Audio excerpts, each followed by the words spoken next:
मेरे प्यारे देशवासियों, नमस्कार।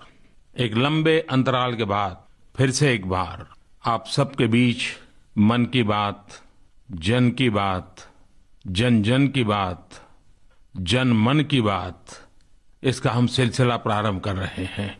चुनाव की आपाधापी में व्यस्तता तो बहुत थी, लेकिन मन की बात का जो मजा है वो गायब था। एक कमी महसूस कर रहा था। अपनों के बीच बैठ के हल्के फुल्के माहौल में 130 करोड़ देशवासियों के परिवार के एक स्वजन के रूप में कई बातें सुनते थे, दोहराते थे और कभी-कभी अपनी ही बातें अपनों के लिए प्रेरणा बन जाती थी। अब कल्पना कर सकते हैं कि बीच का कालखंड गया होगा, कैसा गया होगा। रविवार, आखिरी रविवार 11 बजे मुझे भी लगता था कि अरे कुछ छूट गया। आपको भी लगता था ना? जरूर लगता होगा। शायद ये कोई निर्जीव कार्यक्रम नहीं था। इस कार्यक्रम में एक जीवंतता थी, अपनापन था, मन का लगाव था, दिलों का जुड़ाव था और इसके कारण बीच का जो समय गया वो समय बहुत कठिन लगा मुझे। मैं हर पल कुछ मिस कर रहा था। और जब मैं मन की बात करता हूं तब बोलता भले मैं हूं, शब्द शायद मेरे हैं, आवाज मेरी है, लेकिन कथा आपकी है, पुरुषार्थ आपका है, पराक्रम आपका है। मैं तो सिर्फ मेरे शब्द, मेरी वाणी का उपयोग करता था और इसके कारण मैं इस कार्यक्रम को नहीं, आपको मिस कर रहा था। एक खालीपन महसूस कर रहा था। एक बार तो मन कर गया था कि चुनाव समाप्त होते ही तुरंत ही आपके बीच चला आऊं, लेकिन फिर लगा नहीं, वो संडे वाला क्रम बना रहना चाहिए। लेकिन इस संडे ने बहुत इंतजार करवाया। खैर, आखिर मौका मिल ही गया है। एक पारिवारिक माहौल में मन की बात छोटी छोटी, हल्की फुल्की, समाज जीवन में जो बदलाव का कारण बनती है, एक प्रकार से उसका ये सिलसिला एक नए स्पिरिट को जन्म देता हुआ और एक प्रकार से न्यू इंडिया के स्पिरिट को सामर्थ्य देता हुआ ये सिलसिला आगे बढ़े। कई सारे संदेश पिछले कुछ महीनों में आए हैं जिसमें लोगों ने कहा कि वो मन की बात को मिस कर रहे हैं। जब मैं पढ़ता हूं, सुनता हूं, मुझे अच्छा लगता है, मैं अपनापन महसूस करता हूं। कभी कभी मुझे लगता है मेरी स्व से समष्टि की यात्रा है, ये मेरी अहम से वयम की यात्रा है। मेरे लिए आपके साथ मेरा ये मौन संवाद एक प्रकार से मेरी स्पिरिचुअल यात्रा की अनुभूति का भी अंश था। कई लोगों ने मुझे चुनाव की आपाधापी में मैं केदारनाथ क्यों चला गया, बहुत सारे सवाल पूछे हैं। आपका हक है, आपकी जिज्ञासा भी मैं समझ सकता हूं और मुझे भी लगता है कभी मेरे उन भावों को आप तक कभी पहुंचाऊं। लेकिन आज मुझे लगता है कि अगर मैं उस दिशा में चल पड़ूंगा तो शायद मन की बात का रूप ही बदल जाएगा। और इसलिए चुनाव की उस आपाधापी जय पराजय के अनुमान, अभी पोलिंग भी बाकी था और मैं चल पड़ा। ज्यादातर लोगों ने उसमें से राजनीतिक अर्थ निकाले। मेरे लिए मुझसे मिलने का वो अवसर था। एक प्रकार से मैं मुझे मिलने चला गया था। मैं और बातें तो आज नहीं बताऊंगा, लेकिन इतना जरूर करूंगा कि मन की बात के इस अल्प विराम के कारण जो एक खालीपन था केदार की घाटी में, उस एकांत गुफा में, शायद उसने कुछ भरने का अवसर जरूर दिया था। बाकी आपकी जिज्ञासा है, सोचता हूं कभी उसकी भी चर्चा करूंगा। कब करूंगा मैं नहीं कह सकता, लेकिन करूंगा जरूर, क्योंकि आपका मुझ पर हक बनता है।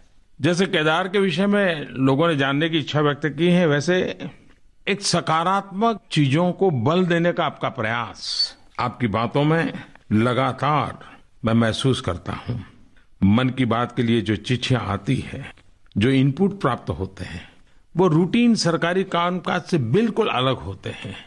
एक प्रकार से आपकी चिट्ठी भी मेरे लिए कभी प्रेरणा का कारण बन जाती है तो कभी ऊर्जा का कारण बन जाती है। कभी कभी तो मेरी विचार प्रक्रिया को धार देने का काम आपके कुछ शब्द कर देते हैं। लोग देश और समाज के सामने खड़ी चुनौतियों को सामने रखते हैं तो उसके साथ साथ समाधान भी बताते हैं। मैंने देखा है कि चिट्ठियों में लोग समस्याओं का तो वर्णन करते ही हैं, लेकिन ये भी विशेषता है कि साथ साथ समाधान का भी कुछ न कुछ सुझाव, कुछ न कुछ कल्पना प्रत्यक्ष या परोक्ष रूप में प्रकट कर देते हैं। अगर कोई स्वच्छता के लिए लिखता है तो गंदगी के प्रति उसकी नाराजगी तो जताता है, लेकिन स्वच्छता के प्रयासों की सराहना भी करता है। कोई पर्यावरण की चर्चा करता है तो उसकी पीड़ा तो महसूस होती है, लेकिन साथ साथ उसने खुद ने जो प्रयोग किए हैं वो भी बताता है, जो प्रयोग उसने देखे हैं वो भी बताता है, और जो कल्पनाएं उसके मन में है वो भी चित्रित करता है। यानी एक प्रकार से समस्याओं का समाधान समाज व्यापी कैसे हो, इसकी झलक आपकी बातों में मैं महसूस करता हूं। मन की बात देश और समाज के लिए एक आईने की तरह है। यह हमें बताता है कि देशवासियों के भीतर अंदरूनी मजबूती, ताकत और टैलेंट की कोई कमी नहीं है। जरूरत है उन मजबूतियों और टैलेंट को समाहित करने की, अवसर प्रदान करने की, उसको क्रियान्वित करने की। मन की बात ये भी बताता है कि देश की तरक्की में सारे 130 करोड़ देशवासी मजबूती और सक्रियता से जुड़ना चाहते हैं। और मैं एक बात जरूर कहूंगा, मन की बात में मुझे इतनी चिट्ठियां आती हैं, इतने टेलीफोन कॉल आते हैं, इतने संदेश मिलते हैं, लेकिन शिकायत का तत्व बहुत कम होता है। और किसी ने कुछ मांगा हो, अपने लिए मांगा हो, ऐसी तो एक भी बात गत 5 वर्ष में मेरे ध्यान में नहीं आई है। आप कल्पना कर सकते हैं, देश के प्रधानमंत्री को कोई चिट्ठी लिखे लेकिन खुद के लिए कुछ मांगे नहीं। इस देश के करोड़ों लोगों की भावनाएं कितनी ऊंची होगी। मैं जब इन चीजों को एनालिसिस करता हूं, आप कल्पना कर सकते हैं मेरे दिल को कितना आनंद आता होगा, मुझे कितनी ऊर्जा मिलती होगी। आपको कल्पना नहीं है कि आप मुझे चलाते हैं, आप मुझे दौड़ाते हैं, आप मुझे पल पल प्राणवान बनाते रहते हैं, और यही नाता मैं कुछ मिस करता था। आज मेरा मन खुशियों से भरा हुआ है। जब मैंने आखिर में कहा था कि हम 3-4 महीने के बाद मिलेंगे, तो लोगों ने उसके भी राजनीतिक अर्थ निकाले थे, और लोगों ने कहा, अरे मोदी जी का कितना कॉन्फिडेंस है, उनको भरोसा है। कॉन्फिडेंस मोदी का नहीं था, ये विश्वास आपके विश्वास के फाउंडेशन का था। आप ही थे जिसने विश्वास का रूप लिया था, और इसी के कारण सहज रूप से आखिरी मन की बात में मैंने कह दिया था कि मैं कुछ महीनों के बाद फिर से आपके पास आऊंगा। एक्चुअली मैं आया नहीं हूं, आपने मुझे लाया है, आपने ही मुझे बिठाया है, और आपने ही मुझे फिर से एक बार बोलने का अवसर दिया है। इसी भावना के साथ चलिए मन की बात का सिलसिला आगे बढ़ाते हैं। जब देश में आपातकाल लगाया गया, तब उसका विरोध सिर्फ राजनीतिक दायरे तक सीमित नहीं रहा था, राजनेताओं तक सीमित नहीं रहा था, जेल के सलाखों तक आंदोलन सिमट नहीं गया था। जन जन के दिल में एक आक्रोश था, खोए हुए लोकतंत्र की एक तड़प थी। दिन रात जब समय पर खाना खाते हैं तब भूख क्या होती है इसका पता नहीं होता है, वैसे ही सामान्य जीवन में लोकतंत्र के अधिकारों की क्या मजा है वो तो तब पता चलता है जब कोई लोकतंत्र के अधिकारों को छीन लेता है। आपातकाल में देश के हर नागरिक को लगने लगा था कि उसका कुछ छीन लिया गया है, जिसका उसने जीवन में कभी उपयोग नहीं किया था वो भी अगर छीन गया है तो उसका एक दर्द उसके दिल में था। और ये इसलिए नहीं था कि भारत के संविधान ने कुछ व्यवस्थाएं की हैं जिसके कारण लोकतंत्र पनपा है। समाज व्यवस्था को चलाने के लिए संविधान की भी जरूरत होती है, कायदे कानून नियमों की भी आवश्यकता होती है, अधिकार और कर्तव्य की भी बात होती है। लेकिन भारत गर्व के साथ कह सकता है कि हमारे लिए कानून नियमों से परे लोकतंत्र हमारे संस्कार है, लोकतंत्र हमारी संस्कृति है, लोकतंत्र हमारी विरासत है, और उस विरासत को लेकर के हम पले बड़े लोग हैं, और इसलिए उसकी कमी देशवासी महसूस करते हैं। और आपातकाल में हमने अनुभव किया था, और इसीलिए देश अपने लिए नहीं, एक पूरा चुनाव अपने हित के लिए नहीं, लोकतंत्र की रक्षा के लिए आहूत कर चुका था। शायद दुनिया के किसी देश में वहां के जन जन ने लोकतंत्र के लिए अपने बाकी हकों की, अधिकारों की, आवश्यकताओं की परवाह न करते हुए सिर्फ लोकतंत्र के लिए मतदान किया हो, तो ऐसा एक चुनाव इस देश ने 77 में देखा था। हाल ही में लोकतंत्र का महापर्व, बहुत बड़ा चुनाव अभियान हमारे देश में संपन्न हुआ। अमीर से लेकर गरीब सभी लोग इस पर्व में खुशी से हमारे देश के भविष्य का फैसला करने के लिए तत्पर थे। जब कोई चीज हमारे बहुत करीब होती है तो हम उसके महत्व को अंडर एस्टिमेट कर देते हैं, उसके अमेजिंग फैक्ट्स भी नजरअंदाज हो जाते हैं। हमें जो बहुमूल्य लोकतंत्र मिला है उसे हम बहुत आसानी से ग्रांटेड मान लेते हैं, लेकिन हमें स्वयं को यह याद दिलाते रहना चाहिए कि हमारा लोकतंत्र बहुत ही महान है और इस लोकतंत्र को हमारी रगों में जगह मिली है सदियों की साधना से, पीढ़ी दर पीढ़ी के संस्कारों से, एक विशाल व्यापक मन की अवस्था से। भारत में 2019 के लोकसभा चुनाव में 61 करोड़ से ज्यादा लोगों ने वोट दिया, 61 करोड़। यह संख्या हमें बहुत ही सामान्य लग सकती है, लेकिन अगर दुनिया के हिसाब से मैं कहूं, अगर एक चीन को हम छोड़ दें तो भारत में दुनिया के किसी भी देश की आबादी से ज्यादा लोगों ने वोटिंग किया था। जितने मतदाताओं ने 2019 के लोकसभा चुनाव में वोट दिया, उनकी संख्या अमेरिका की कुल जनसंख्या से भी ज्यादा है, करीब दोगुनी है। भारत में कुल मतदाताओं की जितनी संख्या है वह पूरे यूरोप की जनसंख्या से भी ज्यादा है। यह हमारे लोकतंत्र की विशालता और व्यापकता का परिचय कराती है। 2019 का लोकसभा का चुनाव अब तक के इतिहास में दुनिया का सबसे बड़ा लोकतांत्रिक चुनाव था। आप कल्पना कर सकते हैं इस प्रकार के चुनाव संपन्न कराने में कितने बड़े स्तर पर संसाधनों और मानव शक्ति की आवश्यकता हुई होगी। लाखों शिक्षकों, अधिकारियों और कर्मचारियों की दिन रात मेहनत से चुनाव संभव हो गया। लोकतंत्र के इस महायज्ञ को सफलतापूर्वक संपन्न कराने के लिए जहां अर्धसैनिक बलों के करीब 3 लाख सुरक्षा कर्मियों ने अपना दायित्व निभाया, वहीं अलग अलग राज्यों के 20 लाख पुलिसकर्मियों ने भी परिश्रम की पराकाष्ठा की। इन्हीं लोगों की कड़ी मेहनत के फलस्वरूप इस बार पिछली बार से भी अधिक मतदान हो गया। मतदान के लिए पूरे देश में करीब 10 लाख पोलिंग स्टेशन, करीब 40 लाख से ज्यादा ईवीएम मशीन, 17 लाख से ज्यादा वीवीपैट मशीन। आप कल्पना कर सकते हैं कितना बड़ा तामझाम। ये सब इसलिए किया गया ताकि यह सुनिश्चित किया जा सके कि कोई मतदाता अपने मताधिकार से वंचित न हो। अरुणाचल प्रदेश के एक रिमोट इलाके में महज एक महिला मतदाता के लिए पोलिंग स्टेशन बनाया गया। आपको यह जानकर आश्चर्य होगा कि चुनाव आयोग के अधिकारियों को वहां पहुंचने के लिए 2-2 दिन तक यात्रा करनी पड़ी। यही तो लोकतंत्र का सच्चा सम्मान है। दुनिया में सबसे ज्यादा ऊंचाई पर स्थित मतदान केंद्र भी भारत में ही है। यह मतदान केंद्र हिमाचल प्रदेश के लाहौल स्पीति क्षेत्र में 15,000 फीट की ऊंचाई पर स्थित है। इसके अलावा इस चुनाव में गर्व से भर देने वाला एक और तथ्य भी है। शायद इतिहास में ऐसा पहली बार हुआ है कि महिलाओं ने पुरुषों की तरह ही उत्साह से मतदान किया है।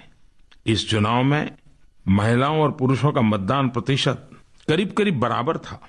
इसी से जुड़ा एक और उत्साहवर्धक तथ्य यह है कि आज संसद में रिकॉर्ड 78 महिला सांसद है। मैं चुनाव आयोग को और चुनाव प्रक्रिया से जुड़े प्रत्येक व्यक्ति को बहुत बहुत बधाई देता हूं और भारत के जागरूक मतदाताओं को नमन करता हूं। मेरे प्यारे देशवासियों, आपने कई बार मेरे मुंह से सुना होगा, बुके नहीं बुक। मेरा आग्रह था कि क्या हम स्वागत सत्कार में फूलों के बजाय किताबें दे सकते हैं। तब से काफी जगह लोग किताबें देने लगे हैं। मुझे हाल ही में किसी ने प्रेमचंद की लोकप्रिय कहानियां नाम की पुस्तक दी। मुझे बहुत अच्छा लगा। हालांकि बहुत समय तो नहीं मिल पाया, लेकिन प्रवास के दौरान मुझे उनकी कुछ कहानियां फिर से पढ़ने को मौका मिल गया। प्रेमचंद ने अपनी कहानियों में समाज का जो यथार्थ चित्रण किया है, पढ़ते समय उसकी छवि आपके मन में बनने लगती है। उनकी लिखी एक एक बात जीवंत हो उठती है। सहज सरल भाषा में मानवीय संवेदनाओं को अभिव्यक्त करने वाली उनकी कहानियां मेरे मन को भी छू गई। उनकी कहानियों में समूचे भारत का मनोभाव समाहित है। जब मैं उनकी लिखी नशा नाम की कहानी पढ़ रहा था तो मेरा मन अपने आप ही समाज में व्याप्त आर्थिक विषमताओं पर चला गया। मुझे अपनी युवावस्था के दिन याद आ गए। कि कैसे इस विषय पर रात रात भर बहस होती थी। जमींदार के बेटे ईश्वरी और गरीब परिवार के वीर की इस कहानी से सीख मिलती है कि अगर आप सावधान नहीं हैं तो बुरी संगति का असर कब चढ़ जाता है पता ही नहीं लगता है। दूसरी कहानी जिसने मेरे दिल को अंदर तक छू लिया वह थी ईदगाह। एक बालक की संवेदनशीलता, उसका अपनी दादी के लिए विशुद्ध प्रेम, उतनी छोटी उम्र में इतना परिपक्व भाव। 4-5 साल का हामिद जब मेले से चिमटा लेकर अपनी दादी के पास पहुंचता है तो सच मायने में मानवीय संवेदना अपने चरम पर पहुंच जाती है।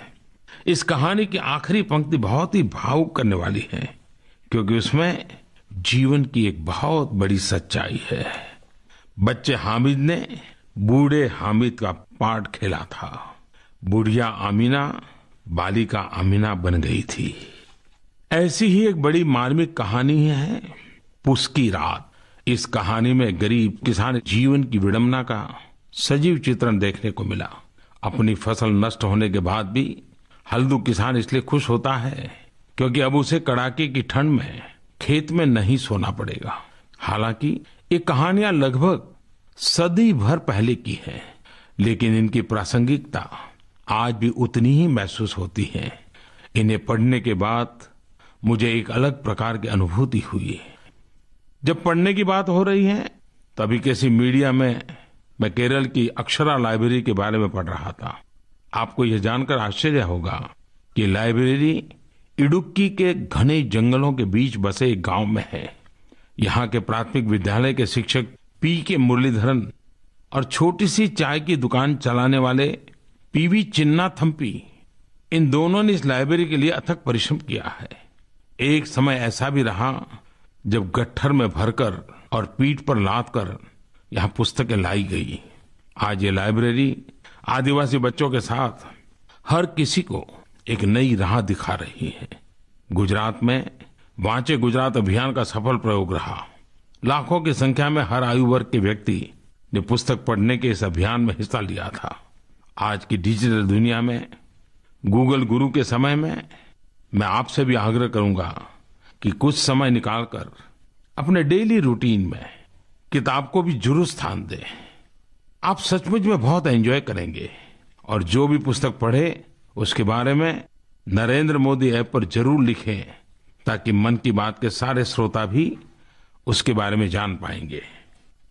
मेरे प्यारे देशवासियों, मुझे इस बात की खुशी है कि हमारे देश के लोग उन मुद्दों के बारे में सोच रहे हैं जो न केवल वर्तमान बल्कि भविष्य के लिए भी बड़ी चुनौती है। मैं नरेंद्र मोदी ऐप और माय गॉव पर आपके कमेंट्स पढ़ रहा था और मैंने देखा कि पानी की समस्या को लेकर कई लोगों ने बहुत कुछ लिखा है। बेलगावी के पवन गोराई, भुवनेश्वर के सितांशु मोहन परिदा, इसके अलावा यश शर्मा, साहब अल्ताफ और भी कई लोगों ने मुझे पानी से जुड़ी चुनौतियों के बारे में लिखा है। पानी का हमारी संस्कृति में बहुत बड़ा महत्व है। ऋग्वेद के आपः सुक्तम में पानी के बारे में कहा गया है, आपो हिष्ठा मयो भुवः स्थान ऊर्जे दधातन महे रणाय चक्षसे योव शिवतमो रसः तस्य भाजयतेह न उशतीरिव मातरः। अर्थात जल ही जीवन दायिनी शक्ति, ऊर्जा का स्रोत है। आप माँ के समान यानी मातृवत अपना आशीर्वाद दें, अपनी कृपा हम पर बरसाते रहें। पानी की कमी से देश के कई हिस्से हर साल प्रभावित होते हैं। आपको आश्चर्य होगा कि साल भर में वर्षा से जो पानी प्राप्त होता है उसका केवल 8% हमारे देश में बचाया जाता है। सिर्फ 8%। अब समय आ गया है इस समस्या का समाधान निकाला जाए। मुझे विश्वास है हम दूसरी और समस्याओं की तरह ही जन भागीदारी से, जनशक्ति से 130 करोड़ देशवासियों के सामर्थ्य, सहयोग और संकल्प से इस संकट का भी समाधान कर लेंगे। जल की महत्ता को सर्वोपरि रखते हुए देश में नया जल शक्ति मंत्रालय बनाया गया है। इससे पानी से संबंधित सभी विषयों पर तेजी से फैसले लिए जा सकेंगे। कुछ दिन पहले मैंने कुछ अलग करने का प्रयास किया। मैंने देश भर के सरपंचों को पत्र लिखा, ग्राम प्रधान को। मैंने ग्राम प्रधानों को लिखा कि पानी बचाने के लिए, पानी का संचय करने के लिए, वर्षा के बूंद बूंद पानी बचाने के लिए वे ग्राम सभा की बैठक बुलाकर गांव वालों के साथ बैठकर के विचार विमर्श करें। मुझे प्रसन्नता है कि उन्होंने इस कार्य में पूरा उत्साह दिखाया है और इस महीने की 22 तारीख को हजारों पंचायतों में करोड़ों लोगों ने श्रमदान किया। गांव गांव में लोगों ने जल की एक एक बूंद का संचय करने का संकल्प लिया। आज मन की बात कार्यक्रम में मैं आपको एक सरपंच की बात सुनाना चाहता हूं। सुनिए, झारखंड के हजारीबाग जिले के कटक मसांडी ब्लॉक की लुपुंग पंचायत के सरपंच ने हम सबको क्या संदेश दिया है। हमार नाम दिलीप कुमार रविदास है। पानी बचावे ले जब प्रधानमंत्री हमनी के चिट्ठी लिखल थी तो हमनी के ये विश्वासे न हो लगल कि प्रधानमंत्री हमनी के चिट्ठी लिखा थी। जब हमने 22 तारीख के गाँव के लोगों के इकट्ठा करके प्रधानमंत्री के चिट्ठिया पढ़ के सुने लिए तो गाँव के लोगों ने बड़ी उत्साहित भेल थी और पानी बचावे खातिर तालाब के सफाई, नया तालाब बनावे ले, श्रमदान करके अपन अपन भागीदारी निभावे ले गाँव के लोगों ने तैयार भेल थी। बारिश से पहले ये उपाय करके हमनी के आगे दिक्कत पानी के लिए ना होता है। ये अच्छा रहा कि हमनी के प्रधानमंत्री हमिन के ठीक समय में आगाह कर दिलथिन। बिरसा मुंडा की धरती, जहां प्रकृति के साथ तालमेल बिठाकर रहना संस्कृति का हिस्सा है, वहां के लोग एक बार फिर जल संरक्षण के लिए अपनी सक्रिय भूमिका निभाने के लिए तैयार है। मेरी तरफ से सभी ग्राम प्रधानों को, सभी सरपंचों को उनकी इस सक्रियता के लिए बहुत बहुत शुभकामनाएं। देश भर में ऐसे कई सरपंच हैं जिन्होंने जल संरक्षण का बेड़ा उठा लिया है। एक प्रकार से पूरे गांव का ही वो अवसर बन गया है। ऐसा लग रहा है कि गांव के लोग अब अपने गांव में जैसे जल मंदिर बनाने के स्पर्धा में जुट गए हैं। जैसा कि मैंने कहा, सामूहिक प्रयास से बड़े सकारात्मक परिणाम प्राप्त हो सकते हैं। पूरे देश में जल संकट से निपटने का कोई एक फॉर्मूला नहीं हो सकता है। इसके लिए देश के अलग अलग हिस्सों में अलग अलग तरीके से प्रयास किए जा रहे हैं, लेकिन सबका लक्ष्य एक ही है और वह है पानी बचाना, जल संरक्षण। पंजाब में ड्रेनेज लाइंस को ठीक किया जा रहा है। इस प्रयास से वाटर लॉगिंग की समस्या से छुटकारा मिल रहा है। तेलंगाना के थिमाईपल्ली में टैंक के निर्माण से गांवों के लोगों की जिंदगी बदल रही है। राजस्थान के कबीरधाम में खेतों में बनाए गए छोटे तालाबों से एक बड़ा बदलाव आया है। मैं तमिलनाडु के वेल्लोर में एक सामूहिक प्रयास के बारे में पढ़ रहा था, जहां नाग नदी को पुनर्जीवित करने के लिए 20,000 महिलाएं एक साथ आई। मैंने गढ़वाल की उन महिलाओं के बारे में भी पढ़ा है जो आपस में मिलकर रेन वाटर हार्वेस्टिंग पर बहुत अच्छा काम कर रही हैं। मुझे विश्वास है कि इस प्रकार के कई प्रयास किए जा रहे हैं और जब हम एकजुट होकर मजबूती से प्रयास करते हैं तो असंभव को भी संभव कर सकते हैं। जब जन जन जुड़ेगा, जल बचेगा। आज मन की बात के माध्यम से मैं देशवासियों से 3 अनुरोध कर रहा हूं। मेरा पहला अनुरोध है, जैसे देशवासियों ने स्वच्छता को एक जन आंदोलन का रूप दे दिया, आइए वैसे ही जल संरक्षण के लिए एक जन आंदोलन की शुरुआत करें। हम सब साथ मिलकर पानी की हर बूंद को बचाने का संकल्प करें। और मेरा तो विश्वास है कि पानी परमेश्वर का दिया हुआ प्रसाद है। पानी पारस का रूप है। पहले कहते थे कि पारस के स्पर्श से लोहा सोना बन जाता है। मैं कहता हूं पानी पारस है और पारस से, पानी के स्पर्श से नवजीवन निर्मित हो जाता है। पानी की एक एक बूंद को बचाने के लिए एक जागरूकता अभियान की शुरुआत करें। इसमें पानी से जुड़ी समस्याओं के बारे में बताएं, साथ ही पानी बचाने के तरीकों का प्रचार प्रसार करें। मैं विशेष रूप से अलग अलग क्षेत्र की हस्तियों से जल संरक्षण के लिए इनोवेटिव कैंपेन्स का नेतृत्व करने का आग्रह करता हूं। फिल्म जगत हो, खेल जगत हो, मीडिया के हमारे साथी हो, सामाजिक संगठनों से जुड़े हुए लोग हो, सांस्कृतिक संगठनों से जुड़े हुए लोग हो, कथा कीर्तन करने वाले लोग हो, हर कोई अपने अपने तरीके से इस आंदोलन का नेतृत्व करे, समाज को जगाएं, समाज को जोड़ें, समाज के साथ जुटें। आप देखिए, अपनी आंखों के सामने हम परिवर्तन देख पाएंगे।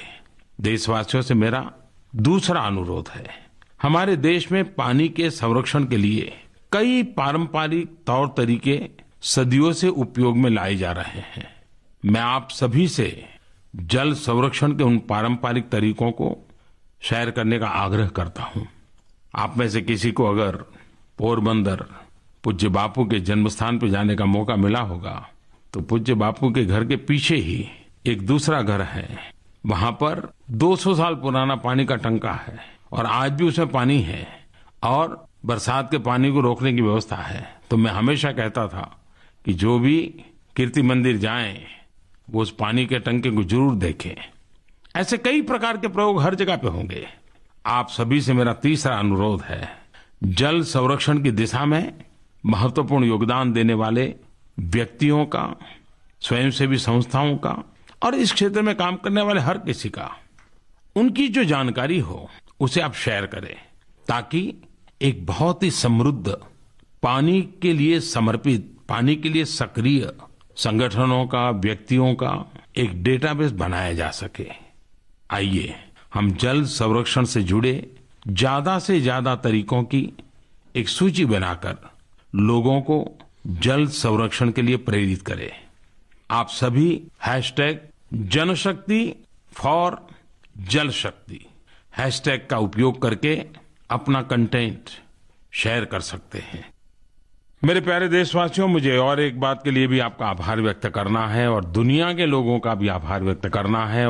21 जून को फिर से एक बार योग दिवस में जिस सक्रियता के साथ, उमंग के साथ एक एक परिवार की 3-3, 4-4 पीढ़ियां एक साथ आकर के योग दिवस को मनाया, होलिस्टिक हेल्थ केयर के लिए जो जागरूकता आई है उसमें योग दिवस का महात्म्य बढ़ता चला जा रहा है। हर कोई विश्व के हर कोने में सूरज निकलते ही अगर कोई योग प्रेमी उसका स्वागत करता है तो सूरज ढलते की पूरी यात्रा है। शायद ही कोई जगह ऐसी होगी जहां इंसान हो और योग के साथ जुड़ा हुआ न हो। इतना बड़ा योग ने रूप ले लिया है। भारत में हिमालय से हिंद महासागर तक, सियाचिन से लेकर के सबमरीन तक, एयरफोर्स से लेकर एयरक्राफ्ट कैरियर्स तक, एसी जिम से लेकर तपते रेगिस्तान तक, गांवों से लेकर शहरों तक, जहां भी संभव था ऐसी हर जगह पर न सिर्फ योग किया गया बल्कि सामूहिक रूप से सेलिब्रेट भी किया गया। दुनिया के कई देशों के राष्ट्रपतियों, प्रधानमंत्रियों, जानी मानी हस्तियों, सामान्य नागरिकों ने मुझे ट्विटर पर दिखाया कि कैसे उन्होंने अपने अपने देश में योग मनाया। उस दिन दुनिया एक बड़े खुशहाल परिवार की तरह लग रही थी। हम सब जानते हैं कि एक स्वस्थ समाज के निर्माण के लिए स्वस्थ और संवेदनशील व्यक्तियों की आवश्यकता होती है और योग यही सुनिश्चित करता है। इसलिए योग का प्रचार प्रसार समाज सेवा का एक महान कार्य है। क्या ऐसी सेवा को मान्यता देकर उसे सम्मानित नहीं किया जाना चाहिए? वर्ष 2019 में योग के प्रमोशन और डेवलपमेंट में उत्कृष्ट योगदान देने के लिए प्राइम मिनिस्टर्स अवार्ड की घोषणा अपने आप में मेरे लिए एक बहुत बड़े संतोष की बात थी। यह पुरस्कार दुनिया भर के उन संगठनों को दिया गया है जिसके बारे में आपने कल्पना तक नहीं की होगी कि उन्होंने कैसे योग के प्रचार प्रसार में महत्वपूर्ण योगदान दिए हैं। उदाहरण के लिए जापान योग निकेतन को लीजिए, जिसने योग को पूरे जापान में लोकप्रिय बनाया है। जापान योग निकेतन वहां के कई इंस्टीट्यूट्स और ट्रेनिंग कोर्सेज चलाता है। या फिर इटली की मिस एंटोनिटा रोजी, उन्हीं का नाम ले लीजिए, जिन्होंने सर्व योग इंटरनेशनल की शुरुआत की और पूरे यूरोप में योग का प्रचार प्रसार किया। ये अपने आप में प्रेरक उदाहरण है। अगर ये योग से जुड़ा विषय है तो क्या भारतीय इसमें पीछे रह सकते हैं?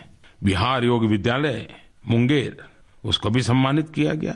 पिछले कई दशकों से योग को समर्पित है। इसी प्रकार स्वामी राजर्षि मुनि को भी सम्मानित किया गया। उन्होंने लाइफ मिशन और लकुलेश योगा यूनिवर्सिटी की स्थापना की। योग का व्यापक सेलिब्रेशन और योग का संदेश घर घर पहुंचाने वालों का सम्मान, दोनों ने ही इस योग दिवस को खास बना दिया है। मेरे प्यारे देशवासियों, हमारी ये यात्रा आज आरंभ हो रही है। नए भाव, नई अनुभूति, नया संकल्प, नया सामर्थ्य। लेकिन हाँ, मैं आपके सुझावों की प्रतीक्षा करता रहूंगा। आपके विचारों से जुड़ना मेरे लिए बहुत बड़ी महत्वपूर्ण यात्रा है। मन की बात तो निमित्त है। आइए हम मिलते रहें, बातें करते रहें, आपके भावों को सुनता रहूं, संजोता रहूं, समझता रहूं, कभी कभी उन भावों को जीने का प्रयास करता रहूं। आपके आशीर्वाद बने रहें। आप ही मेरी प्रेरणा है, आप ही मेरी ऊर्जा है। आओ मिल बैठ करके मन की बात का मजा लेते लेते जीवन की जिम्मेवारियों को भी निभाते चलें। फिर एक बार अगले महीने मन की बात के लिए फिर से मिलेंगे। आप सबको मेरा बहुत बहुत धन्यवाद। नमस्कार।